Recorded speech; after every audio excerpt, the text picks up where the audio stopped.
Hey, everybody. I'm really, first of all, want to thank everybody for your consistent support. It's meant a lot to me and others at Zenny 62 Media. It is my pleasure to welcome Oakland at large candidate Charlene Wang. And Wong, technically. say again, please. Wong, technically. Wong, technically. Okay. Wong, Charlene Wong, thank you very much for that. Okay. And any relation to Bill Wong, who wrote for the Tribune, he's a friend of mine. Great. There's a lot of Wongs out there. Oh, he wrote one. I'll tell you later. There's a book that he wrote about our ancestors, as it's called, something like that. But it's a classic. He's a good guy. At any rate, I am so pleased that you're running for at large, and people have said a lot of great things about you around the area of, hey, you really like her. She's really smart, engaged, and so tell us about yourself. Who are you, by the way? Yeah, sure. And that's, of course, like a loaded question. Like, where do I go personally, professionally? I'll say the best way to capture me is that I've been a longtime public servant, somebody who, and also a dog owner, if you can tell by the dog that just barked. Yeah, the dog attests to that. That was great timing. Wasn't that? Public servant. I said, perfect. Nice. Yeah, my dog, and I'll bring him on screen, Galby, always manages to. Oh, the cutie. Whenever I a work meeting or something where I need to be focused on a task on hand, suddenly he's like, now you're not paying attention to me. Reminding you of what's up. Yeah, exactly. Anyways, but I've been a longtime public servant. Basically, and part of the reason I've been working in public service for a long time, and particularly trying to advance equity through government, is, just in part because of my family's own experiences with insecurity. My mom just, went into poverty after domestic violence in the family and everything. And so, yeah, I mean, and, it's one of those things where it's not an uncommon story. So it's not mine alone. And just one of those things where I've seen how people fall through the cracks. And, I've just been trying to ensure that people have opportunity, and we have like robust social safety nets through government as a result. So, I've done all sorts of things. Right now, I work for the Environmental Protection Agency, the United States one, not California. I work on as an advisor for environmental justice and civil rights. Before, I worked in the Biden administration at the Department of Transportation. I was a political appointee, and I got to do, a number of things that I'm really proud of. Probably my crowning achievement there was I set up a $4 billion program to reconnect communities that had been split and damaged by the highway system. So Oakland is definitely one of those communities. We're getting 2 projects out of that. I'll talk more about that later if you'd like to entertain some of that, cut through some of the red tape that was preventing cities from basically being able to build temporary shelters under highway systems, stood up like a workforce pilot for basically incarcerated individuals that were leaving the prison system to get jobs in highway construction, because we know that like basically our construction industry is like looking for workers. And I thought, well, this is a population that needs jobs too. So perfect win-win. I worked in New York City on Head Start and universal preschool programs. Worked in Massachusetts on homelessness strategies and programs as well. So worked on Medicare, Medicaid, Affordable Care Act implementation. So just a lot of, social policy. And we can pivot to this in terms of why I decided to run, but definitely Oakland is just this epicenter of complicated social issues. And I guess I'll just get right to it. What was the smoking gun for why I decided to run? It was the aha moment, right? Yeah, the aha moment. I would say it was sort of a buildup for me. So, my grandparents have been here.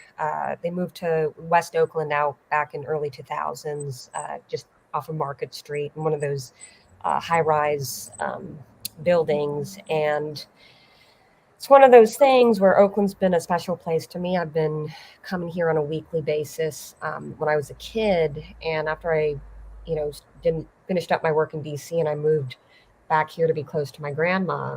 I'd seen the changes over the years, like the exploding homelessness, which is just, just a shock. Yeah. Is your grandmother okay? Just I'm curious. Yeah, my grandfather has passed away. I'm sorry. Yeah, that's okay. I mean, as older folks, that does happen. I will say it's one of those health inequity things that I will say was tied to his passing away. But my grandma now is in a nursing facility, Pelican Gardens out in Fruitvale. So, no longer in West Oakland, and she's totally she's doing good now. She had a stroke, and she seems to be more talkative and energetic afterwards. So I'm not going to question it. It's very bizarre. I'm just like, whatever. Go with that. We're going to go with that. Whatever. Mysterious how the body works. But anyhow, so I've been observing growing homelessness. The other thing is just like moving back to the Bay Area. It's one of those things where you look for an affordable place to live, and Oakland is, in fact, the most affordable place in the region, but it's not affordable enough. And it's one of those things where I'm like, I have a pretty well-paid job in the federal government. It's one of those things where, I'm looking at my bank account every month and I'm like, the math doesn't math. Like, where is the money going? Mm-hmm. I'm like barely saving money every month. And so I just think about folks who don't have the same privileges I do. And I'm like, I don't know how people are making ends meet here in the Bay Area, here in Oakland. And then problem. Sorry, Yeah. Go ahead. Zenny, what did you say? It's a nationwide problem, actually. It's become that, For sure. We're having a housing crisis. And then finally, the thing that was really kind of the straw that broke the camel's back was it is the public safety thing that I think everyone is concerned about. I live in the East Lake area, and I was walking on Lakeshore with my dog, Galway, crossing the street. And unfortunately, some young people basically deliberately tried to run their car at me, like at top speeds. Wait. Say what? They tried to run you over? Yeah. It's one of those things where, like, try to downplay it. I mean, don't say like kind of like, oh, it's like, well, they were kind of like out in there drinking, they missed me, but it's okay. I mean, it sounded like, what the heck was going on? It was one of those things too where it was very deliberate. Like it was, first of all, it was red light. They deliberately sort of squeezed around the car that was stopped properly at the red light to get at me. It was like one of those things where the engine was roaring. It was like they were going at top speeds and they were filming me and mocking me. And here's the thing. I am someone, I would say, that is not, I do believe in restorative justice systems. I luckily didn't get hurt, not because of them, but because I, ran for my life off of the road to get out of the way. But out of the blue, all of a sudden, like, zzz. I was just minding my business Sunday morning, 9:30 in the morning, and it was one of those things as even pedestrian rules and everything. It had just turned the walk signal. I started crossing the street. There was no I was trying to get at the end of the walk signal, nothing like that. So what do you guys look like? Or girls? Who are they? What was going on? Well, they looked young. And that was the thing, right, is because they looked young, my desired outcome in terms of justice for these folks, because I didn't get hurt. You mean like teenage young, like they were kids? Honestly, I don't know. I'm not in a position. Right on. Yeah. It's just scary to hear. I'm sorry, go ahead. It is. And it is one of those things where I think, in my mind, the best path forward for them, for both justice, safety for the community, as well as for them, honestly, if this is part of a pattern of behavior, hopefully not, but let's say they go on to do it again. I think the fact that, I would have liked to see them, have their driver's license revoked, and for them to be enrolled in a lot of community service, to have a stern talking to by a police officer to really sort of set them, just straight in terms of like, a car is not a video game. This is real life, and Right. you didn't injure somebody or kill somebody this time, but you could in the future. And should you do that, you are facing serious prison time. This is not a joke. Right. Um, Let but alone using you as a subject for a viral video. right, exactly. I might be on some dark corner of the internet for all I know. Tiny Asian woman screaming. I did yell, what the fuck? So, am I allowed to swear on this show? I yelled like, "What the fuck is wrong with you?" And I am not someone who's quick to anger, and so Well, under the circumstances, you're allowed. So yes, right, right. Um. Anyways, is this a racial issue? In other words, did you feel like they're targeting you because you're Asian? Honestly, it's very possible. They didn't yell out, say, a racial slur tied to my identity. So can I say for sure that's the case? No, I couldn't say definitively that it was a hate crime of a racial nature, but in my head, is there a possible connection? Absolutely. So yeah. yeah. I mean, someone just does that. Like all of a sudden, you. It's like I mean, one of our fans here, Anwar. Well, I haven't seen Anwar before. Anwar says Fox News is showing an Oakland gas station completely ransacked by thieves. Right, that's the 80 to 100, and the thieves are not concerned about a police response at all, causing 100,000 worth of damage. How do we change this? That's his question to you. It's a good question. It is. So yeah, so if I could just finish my story. Yes, I'm sorry about that. Right. Yeah, no worries. So I guess the point is not so much on the incident itself, so much as that after that I started to dig into some of the public safety data, and especially because I had called the police department, it was just clear. I was like, man, I can tell this is not a priority. And I was just like, this is interesting. It's just like I can just something is going on with this police department was my sense from just talking to them.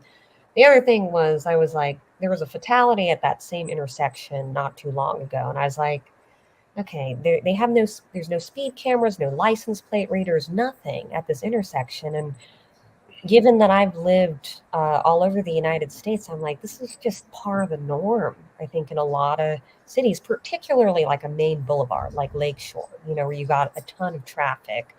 It was just something that I was like, what is going on? So I started to dig into the data, and I think something that really stuck out to me is the fact that here in Oakland, based off of 2019 data, which is before we experienced that crime rate in 2022, 2023, we were already sitting at like the fourth highest crime rate in the United States. And yet our police per capita was below the national average. And so I even did like a mapping of all the cities in the United States, did a scatter plot, because I wanted to sort of just benchmark Oakland against other cities, kind of cut through the talking points. I know we have folks that, have made this argument that we've funded the police department too much. I just want to look at how Oakland compares. And it was one of those things where I'm like, don't get me wrong. I'm not someone who's like, I love law enforcement. Mm-hmm. Definitely think that we need to address police brutality in the police department. I mean, Oakland's. Yeah, because I thought, you're right. Because I said to someone the other day that I thought that after George Floyd was killed, I thought the whole mantra was stop killing black guys like Right. me, right? And all of a sudden, we went from that to defund the police. I'm thinking, how do we go from there to there? Yeah, right. Where I think the goal should be like, absolutely rooting out police brutality from the police department. But I think by not here in Oakland, right, there might be some cities, because I saw the per capita numbers for some cities. Maybe some cities should honestly reallocate resources from their police department to other things. But in Oakland, I was struck by like, wow, we are literally one of the few cities in the United States that has an extraordinarily high crime rate and yet is choosing to have very low numbers of police. It was like Atlanta has a smaller population size and they have 3 times the size of the police force. It was things like that just stuck out to me. And so when I started paying attention to some of the dialogue and some of the decisions made at our city leadership, I was just like, look, this doesn't make sense to me. And I also started canvassing out in East Oakland, because for me, it's always important to center equity in any sort of policy decisions. And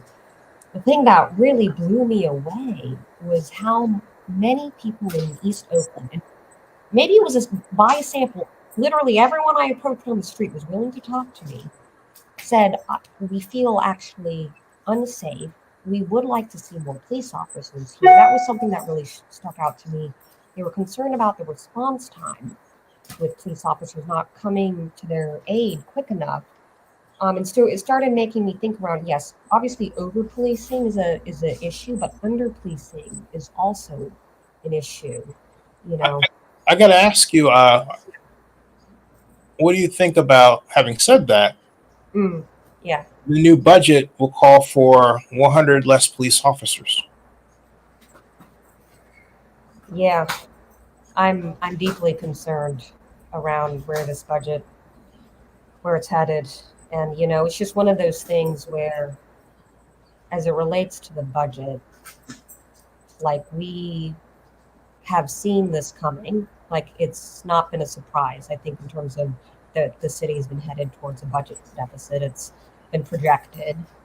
And, you know, it's one of those things is, don't get me wrong, I would love to, again, I've spent my whole life working on like funding social services, sat on boards of, you know, nonprofits and whatnot. But I think it's one of those things when we're in this period of like fiscal austerity, like unless we want to head towards bankruptcy, like Detroit and Stockton and some of these other cities. And that's, you know, if we head towards bankruptcy, I think it'll challenge our access to capital markets to build affordable housing, for example. We need to make some tough decisions. And I think about, Although, in fairness to Detroit, they're back now. They have like a $2 billion surplus or something.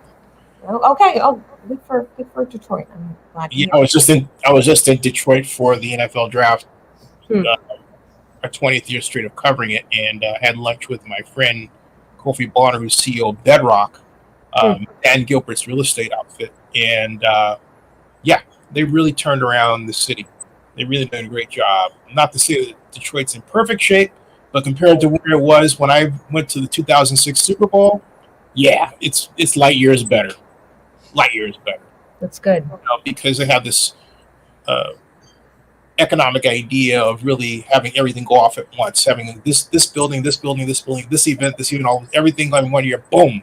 And it's as ridiculous as it might sound, actually is sound. It works. You know, it's investment at the end of the day. Anyway, go ahead. You were saying about yeah, I mean, I will touch upon that, just basically these ideas around economic development that I think are really necessary here in Oakland, not only for the economy, but also to fund our budget and all the social services that we need to fund here in Oakland. But, yeah, you know, I think we do have to. I have to say, emphasize, I am really sorry that happened to you, because that was close to your life. And I don't think that can be de-emphasized at all. Oh. You know, that's I don't know what you've done to decompress from that, maybe, or maybe you just answer the question. Running for office is the decompression, right? I think so. I just started paying more attention and, you know, started noticing that a lot of Oaklanders, unfortunately, I feel very much not alone. It's like so many Oaklanders have some sort of story to tell themselves. So I suppose why I don't feel like my story is sort of extraordinarily traumatic, because unfortunately it's sort of this shared story across the city that people have had something happen to them and have found that maybe the policing response, you know, was less than adequate, basically. So yeah, it's unfortunate. So you made this decision to run. Do you have a big entourage, or you have lined up endorsements? Where are you at right now in running? Yeah, sure. So, I have campaign staff. I got some folks mentoring me too, helping me run. I don't know if they feel comfortable with me saying their names, so don't worry about it. It's just you're the boss. So whatever you want to do, you talk. You know. So. Yeah, that sounds good. I have an endorsement. I want names. That sounds good. So one big thing in campaign fundraising, or the campaign world, is how much we fundraise through the end of quarter. This is through June 30th. Basically, everything that we fundraise goes public in these campaign reports. And I'm happy to report that I've raised over $61,000, actually. Whoa. Yeah. So I think, Oh. yeah. $1,000. Yeah. So it's just a lot of folks that I've known over the years. And it's not that I know a lot of rich people, but I have known a lot of people over the years who have seen the sort of work I've done and how hard I work. And I think they're just, they really believe that I can make a difference. Right, they believe in you. That's a great statement. Yeah. Right off the bat, congratulations. Yeah, thank you. So, go ahead. If you were to win, what would be the first action you would take in office? Well, I will answer that. I realized I neglected to mention one thing in the prior question that I want to answer real quick. Oh, sure. I do have an endorsement from Pat Crunahan. Oh, yeah. Council president. So there's that. And for run from something, hopefully the goal is to get a lot more in the next couple of months. So cross my fingers. If you have anyway. as a backer, you've got a huge following. She comes with a following. Yes, right. Yeah, I'm excited about that. So yeah. I'm really honored to have her endorsement.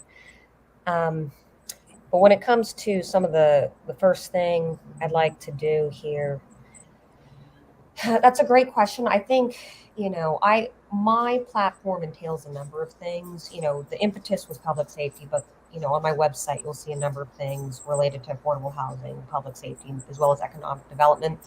I will say that public safety just feels like, we're not going to be able to move forward on so many other things without focusing on public safety. And so I think one of the things that just needs to be done around public safety is I do think that we need to honestly just look at increasing the number of police officers that we have here in Oakland, but that would take a while, just being real honest here. I will say that I think there are some rules that I've noticed around the hiring of police officers. Like we talk about not enough people want to enroll into the police force. Something that I noticed is I think Nancy Skinner very recently was able to pass through some legislation that says that certain folks, for example, like these are undocumented immigrants, but they have certain work authorizations.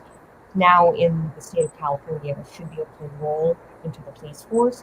Here in the city of Oakland, I was just checking the police department, I was just checking it out for myself. I was like, if I want to enroll as a police officer, we haven't removed some of these requirements. So I think, just almost immediately, there should be some tweaks that are made that make it easier for folks to enroll into the police force, including, yes, undocumented folks who have that sort of work authorization, because I do know that, like, for example, the undocumented community doesn't always feel safe going to the police force. And so I think that leaves all of us unsafer because we don't have undocumented members of the community feeling like they can talk about. Hey, move closer to your speaker because it sounds like you're dropping out a little bit. I don't know why that is. Yeah. Sorry about that. Yeah. That's better. Go ahead. So yeah, I think just immediately one of the things I would want to explore is just like what are some of the ways that we can make it easier to get good quality. We don't want folks that are, again, going to lower, say, the standards. Right. And also give you a little quick camera training. See that little look at your lens. So you're looking at me like right, rather than looking at my face. Yeah. Perfect. Okay. You're connected. Yeah. Cool. Okay, sounds good. This feels totally unnatural, I must say, but that's okay. Thanks for the media training. Yeah. No, because you're doing fine at first, and then kind of like, and I think anyway, you were saying. Sorry about that. Yeah. So I would say one of the things I would just want to immediately look at is just like, how do we make it easier for certain folks to enroll into the police department? Not say to lower the standards or to lessen, for example, training requirements, nothing like that. But that, for example, seems like there are some easy wins here that we have not yet pursued here in Oakland that we need to certainly explore. And then, of course, it's like with the current resources of the police department, given the budget crisis, how can we, use technology? I know that we have, for example, a set of speed cameras and automated license plate readers from the state that are coming. It's like we need to think immediately just where are the corridors that we should place those? How can we maximize technology? While in the meantime, the personnel issue continues to be just an issue for the city. Hey, I'm curious. Do you have a thought on how the budget was handled in terms of how we got to where we are? Yeah, I mean, it's one of those things where we all saw this coming. And I just think that the city council, they should have started earlier in terms of thinking about it. I think, the fact that it was released late, first of all, Mm-hmm. meant that there's been a lack of transparency. It's been hard for anyone, whether you're a fellow city councilor or a member of the public, to really analyze and intelligently make an assessment around the budget. So that's just one issue. I think going forward, I will say it's like I do think that the Coliseum sale probably has some issues. Nonetheless, I think it keeps us from dropping to just disastrous levels of public safety officer numbers. And going forward, we do have to make some hard decisions. And in terms of going forward, we really do need to look at look, what are the most basic functions of a city? I think part of the fact that the city received the American Rescue Plan funding, right, in light of COVID, meant that we got to spend money on a lot of interesting things across the city. However, facing a budget deficit, I think we need to be real around what are the core functions around a city. It's not sexy stuff, it's stuff like, take away Oakland. Just think about your standard city, and I think about what is the job of a city council or a city government. It's police, And fire. yeah, picking up trash, filling up potholes. It's not Schools, yeah. right. Exactly. It's not particularly glamorous, Also, but economic development. yes, and absolutely. That's But actually part of the mayor's job description. We could actually send the mayor to jail if we wanted to press the issue for not doing economic development. Just kind of throwing out there. Oh, okay. Yeah, interesting. Yeah, noted. And I do want to talk about development in the city, but let me hold on that and just continue with the budget going forward. Because I will say I have plans around economic development, but just truthfully, they're not going to be like a short-term solution, for next year, because it takes time to grow the tax base and the tax revenue. And so in the short term, I just think, some of it's just like going back to the basics. And then, yes, after you have the basics, then you can fund all the other things.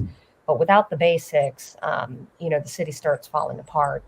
And then we lose residents and we lose businesses and all the things that actually are so important to ensuring that we continue to have that tax revenue to fund social services. And now we're entering a doom loop and, all of that. So anyways, all that to say, I do think that, looking at some of these, the personnel is the largest expenditure of the city too. I think we need to think seriously about that.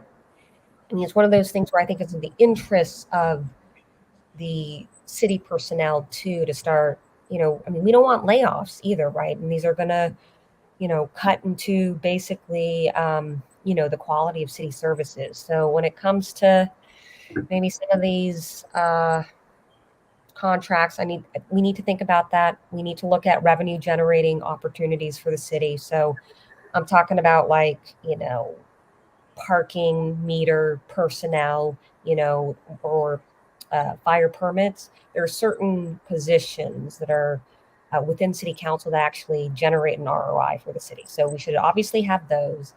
There's also other things that cities have done to rent out space on their trash cans and bus shelters, things like that generate revenue. We need to look at that. Maybe there's city buildings and whatnot that we could lease out, but we have to get creative.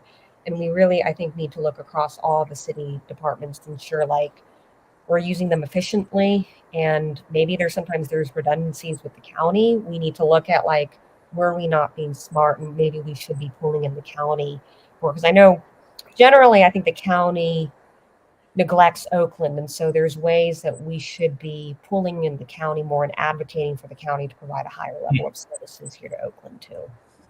On that, I have a question. Yeah. Because I had an argument with a guy about this today. Mm. What do you think of the name change to Oakland Airport, Oakland whether from Oakland International Airport to San Francisco Bay, Oakland International Airport.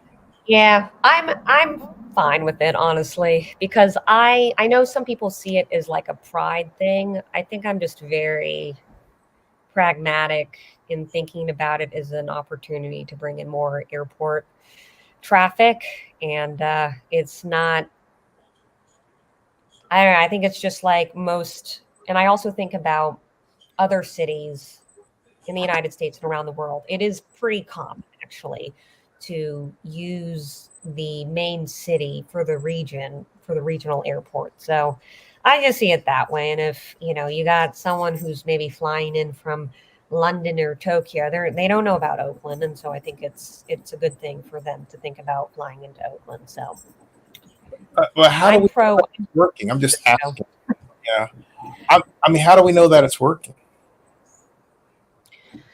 Well, I would guess that you could measure in the traffic, no? The amount of passengers Right? in. It's kind of like, how do you measure that? How do we, just because they say it's working, but Yeah. you know what I mean? I would guess that there's a way to measure passenger traffic. I don't know. I know I worked at the U.S. DOT, but I was not overseeing airplane policy, so I don't know the specifics around it. But I think there's got to be a way to measure it. So yeah. So okay, so also, I would love to know. There's this sort of like 800-pound gorilla issue that's kind of looming over the city. It's the recall. Yeah. What are your thoughts about it? Oh, yeah. For the mayor. Before the investigation, I was, I want to see this mayor succeed and give her a chance. I think the stuff with the FBI investigation, I will say, like, innocent till proven guilty. I'd like to see, what is what is the outcome of that investigation? Is it related to her partner? Anyways, I should probably not just speculate openly. But I think until we see the results, but if there's real wrongdoing, then yeah, I think it's important that she, whether it's through the recall or she resigned, then that she stepped down from that role. So we cannot have this level of corruption and wrongdoing in our city leadership. And the other issue is that we've lost not one, not two, but as you know, three, technically four sports teams. Do we go about getting them back? Leave it alone? What's your thoughts on that? Because uh, your predecessor, if you win, is all about trying to bring in women's sports. She was the first to actually out the sign and say, "Hey, we need WNBA in Oakland." Right. And she did so at my Oakland Sports Forum in 2014. It's on video. So, what are your thoughts about that as well? Yeah, I mean, for the sports teams I mean, at this point, it's happened. I also just, from what I read about what happened for the A's for example, yeah, I was not happy with how the owner conducted affairs, and I think, it just showed that he was also not interested in the best for the city. And so it's one of those things where it is what it is. They've moved on. They're going to Las Vegas or whatever. I think going forward, what we need to do is just, if we get certain things in place here in Oakland, like safety, right? We have safety, economic development. I think sports teams will come, right? And Oakland has always been this kind of underdog, and so we've got, for example, the Ballers. I think we will find, whether it's minor league teams or other sports teams, to fill in that hole and to provide us with a sense of pride. So, I have hope that basically, if we get the policies that we need in place in order to rebuild Oakland, to get on the path of becoming a world-class city, that we'll be fine. We will restore a sense of pride here in Oakland. But yeah, I must say that is not one of my priorities to bring the A's back to Oakland, just given how that whole thing went down. Well, the A's aren't coming back. I mean, I was just thinking about, like, Yeah. for example, right here, I'm speaking with you. I'm in suburban Atlanta, even though I might have a place in Adams Point, right? My mom is here giving her company. She Yeah. trying to get her 90 years old October 1st. Um, Sports tourism is a new industry. Sports economic development is rage all around the country, but then in our place where we have the Coliseum, it's like, eh. And so I'm trying to figure out where you think we should go in terms of economic development, regardless of what it is, because you would be at large representative. Yeah. It means you're basically the second mayor. Right. Right. So we have Hagenberger right next to the Coliseum. Hagenberger is dying. Where do we start? What do we do? I'm lost at sea. Help me out here. What do you think? Yeah, no, totally. So I think one of the things I proudly have as part of my at-large run, and I feel like I've done more thinking on this compared to some of the competition in terms of economic development side of things. One, I am running on bringing clean energy jobs and clean transportation jobs here to Oakland. One of my observations is just like, especially being part of the Biden administration. Sure. And working on programming that was like for the Inflation Reduction Act and for the bipartisan infrastructure law. It's like we have all these talking points, all this money going out the door. Our federal taxpayer dollars have paid for this too, for these investments. I see, for example, I'm sorry, my mom. Sorry. But Hi, Mom. I'm not calling your daughter, I promise. Don't call the cops on me. Let me just put my phone on mute. I apologize, but you should say, "Hey, Mom, I'm gonna be need your help, man." If my mom called me, I'd be like, "Hey, Mom, how you doing?" You should call her back. Just no, it's okay. You really want to hear me talk to my mom on camera? No, it's fine. It's fine. I'll spare her. I just don't want it to be an emergency. That's my fault. It's like, it's like, No, I'm sure she's just, calling about something. Anyways. Or maybe she's watching you now. Hey, Mom. Maybe she is. Hi, Mom.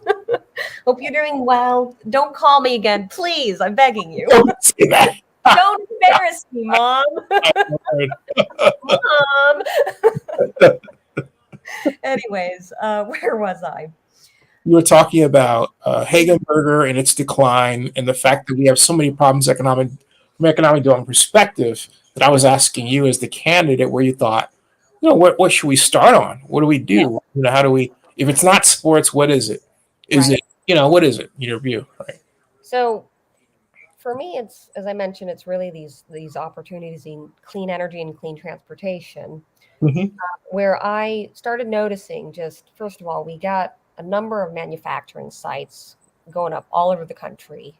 For example, in the Rust Belt, in the South, but also here in the Bay Area too. We have Fremont is having a green manufacturing boom.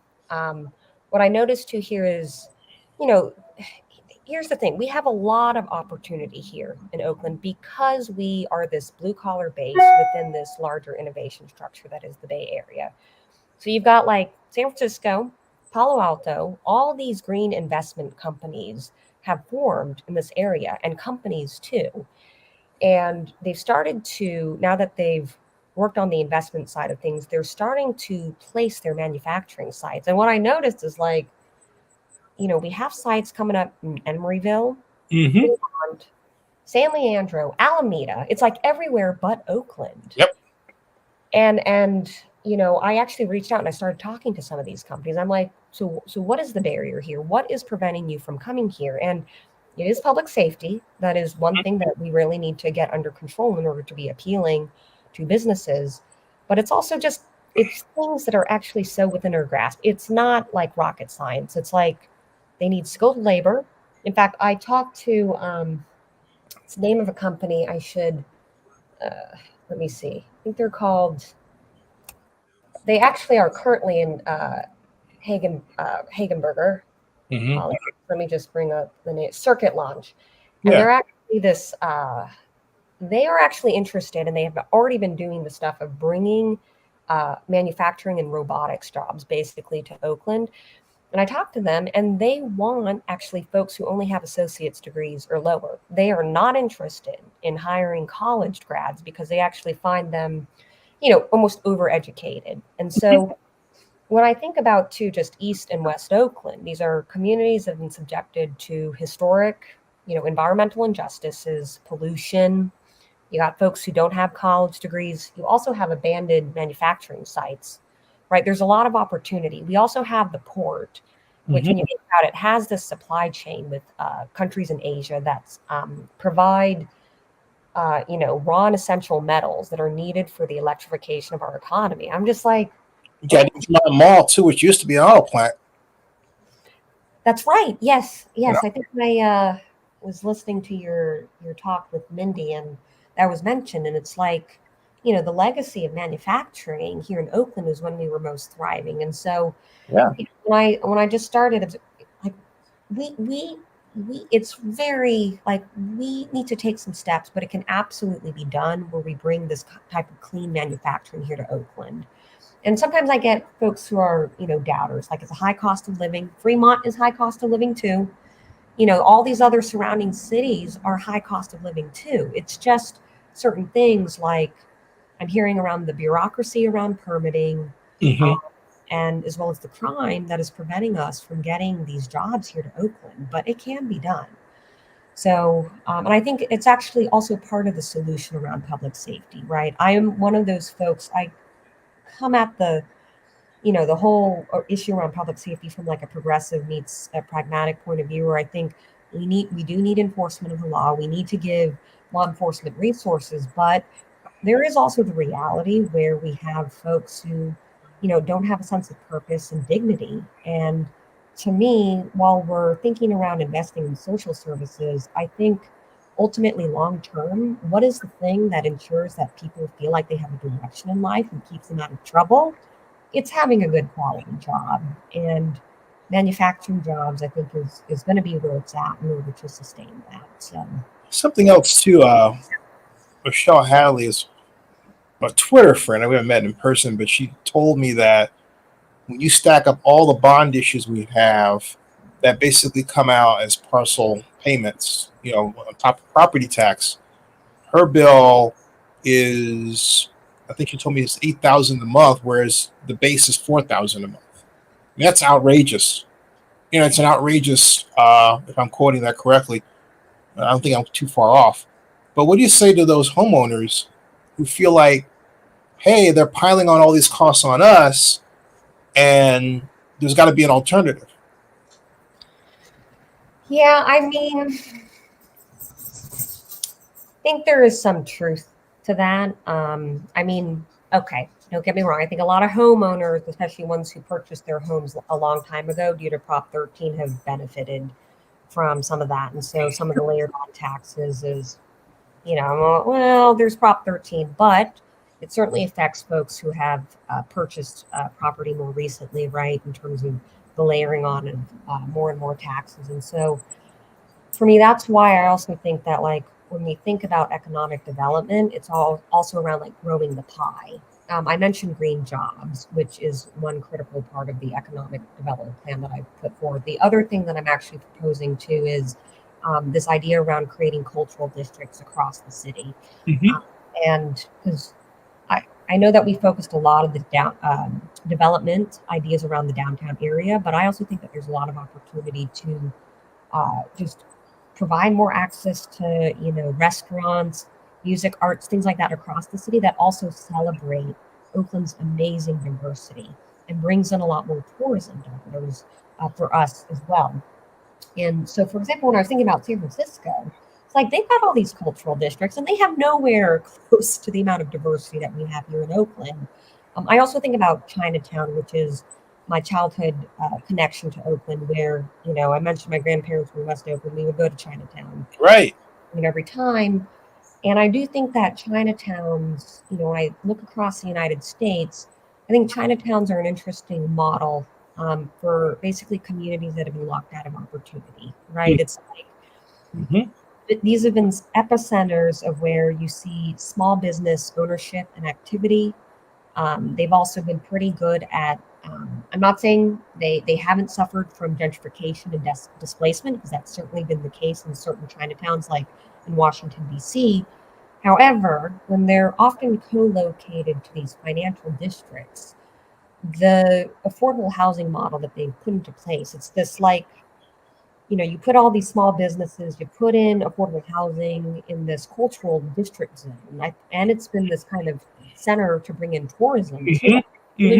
Model that I was like, we should have this replicated for all of our communities here in Oakland. As I mentioned before, for example, I stood up the Reconnecting Communities and Neighborhoods program at the U.S. Department of Transportation, made sure to advise Secretary Buttigieg to basically fund this project that is looking at reconnecting West Oakland over to basically the downtown area over I-980. I'm not, say, a native West Oaklander, so this shouldn't be, coming top down for me. But I think, for example, if the local community consents to it, I think there's an opportunity to really put in a Black cultural district, right? That's really restores the damage that was done. And I think, wouldn't that be fabulous if there were, restaurants and, art galleries and things like that that really celebrate the history and heritage of Black culture in that area that was decimated. So, yeah. No, the only reason I did, I apologize. I have to I now have to explain that. Dang it. Okay, sure. Yeah, what's the premise about? Tell me. Well, there is that, but see, the Oakland that I grew up in was such that every place was Black. And what I mean by that is our culture wasn't cordoned off into an area. And I just really object to the idea that we should be relegated to a district. I think that sends the wrong message, because look, okay, if this is a Black district over here, was this like the district where Black folks can't go?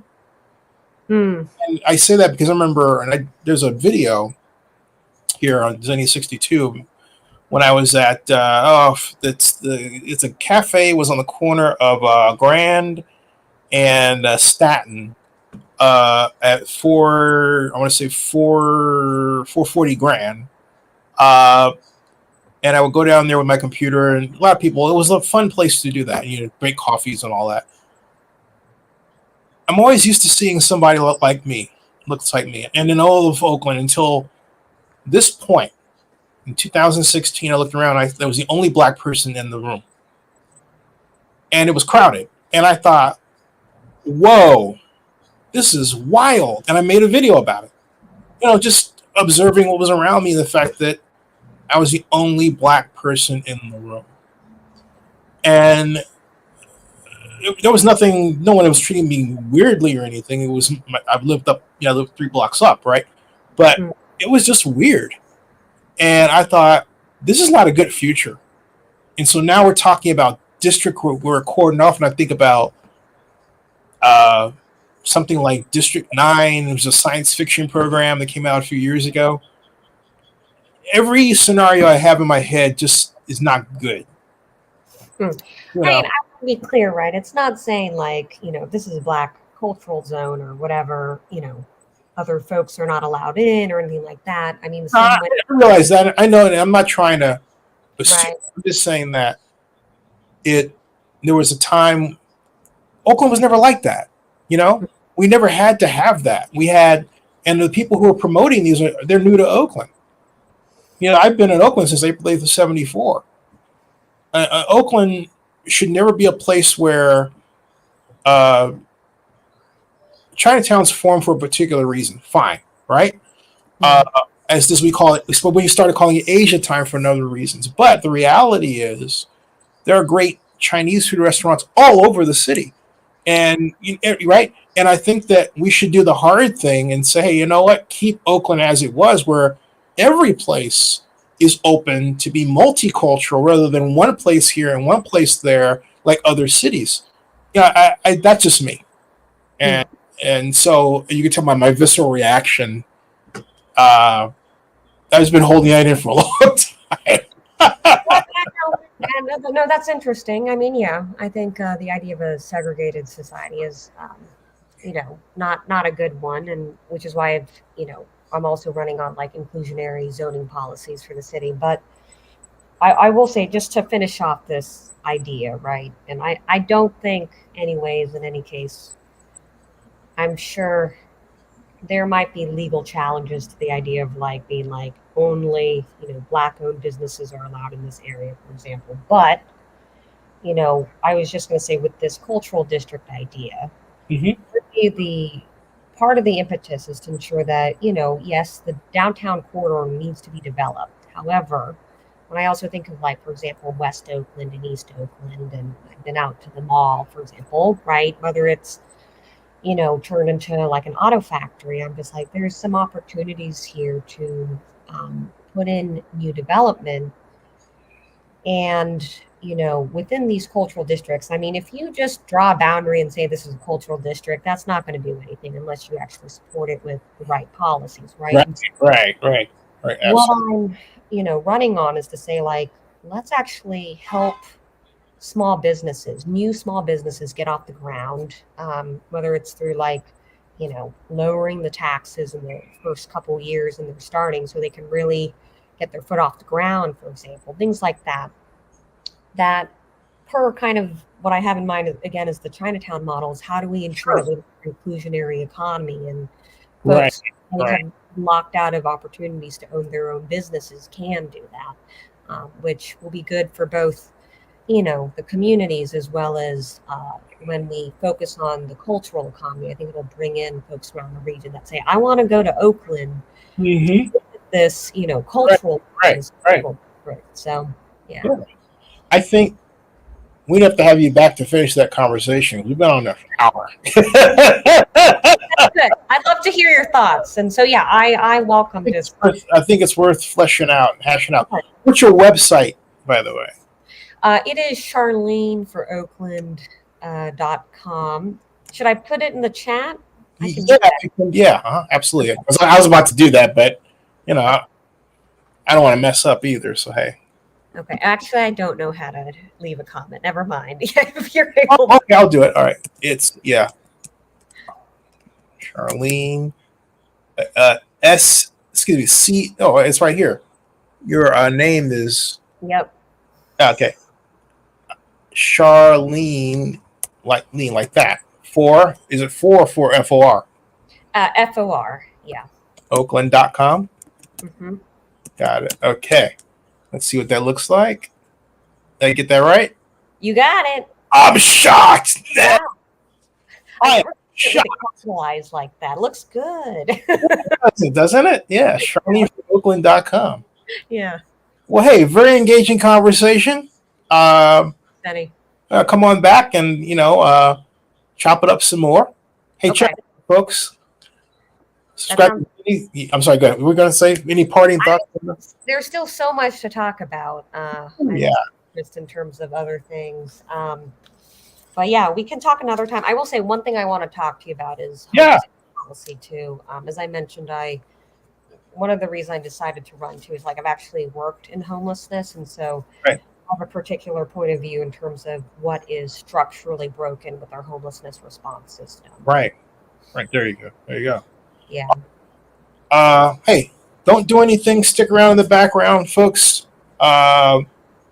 Subscribe to Zenny62 on YouTube if you haven't done so before, and bookmark ZennyReport.com and bookmark OaklandNewsOnline.com. I'm overhauling OaklandNewsNow.com.